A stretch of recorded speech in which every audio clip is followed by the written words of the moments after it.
टिक करके नीचे जो कैप्चा कोड दिया गया है, इस कैप्चा कोड को आप फिल करेंगे और फाइनली सबमिट कर देंगे। सेल्फ डिक्लेरेशन का फॉर्म फिल करने के बाद आप देखेंगे आपका एप्लीकेशन एक्सेप्ट हो चुका है। अब आप इसको ओके कर दीजिए। ओके करने के बाद आप देखेंगे कांग्रेचुलेशंस का मैसेज आपको मिल चुका है।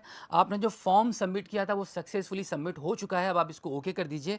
ओके करने के बाद अब आपका एड्रेस और आपका आरटीओ ऑफिस की लोकेशन आपको शो हो रही है। अब आप इसको नेक्स्ट कर दीजिए।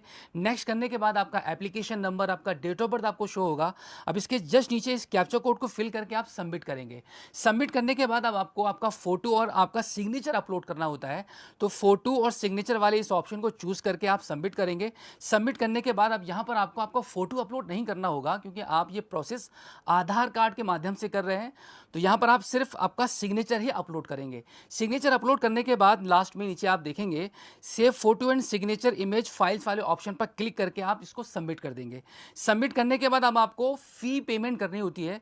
आप फी पेमेंट वाले ऑप्शन को चूज करके प्रोसीड करेंगे। प्रोसीड करने के बाद अब यहां पर आपको 350 रुपए की पेमेंट करनी होगी।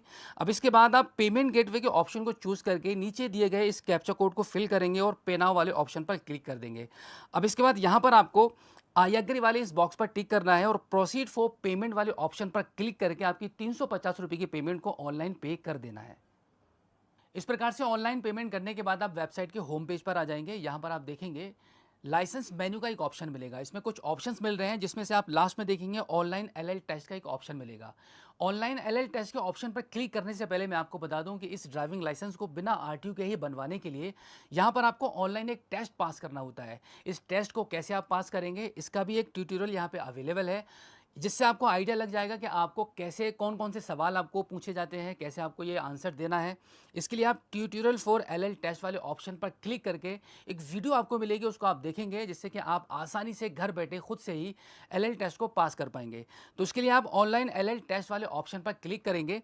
क्लिक करने के बाद अब यहाँ पर आपको एलएल एप्लीकेशन नंबर एंटर करना होगा। इस कैप्चा कोड को आप फिल करेंगे और सबमिट कर देंगे। सबमिट करने के बाद अब यहाँ पर आपको लॉगिन करना होगा। लॉगिन करने के लिए आप सबसे पहले अपना डेट ऑफ बर्थ एंटर करेंगे और एक पासवर्ड एंटर करेंगे। पासवर्ड आपके रजिस्टर्ड मोबाइल नंबर पर परिवहन सेवा की तरफ से आपको भेज दिया गया होगा। अगर अभी तक आपको पासवर्ड प्राप्त नहीं हुआ है तो यहाँ पर आपको रीसेट पासवर्ड करने का भी एक ऑप्शन मिलता है। इस पर आप क्लिक कर देंगे तो आपका पासवर्ड दोबारा से रीसेट हो जाएगा। अब यहाँ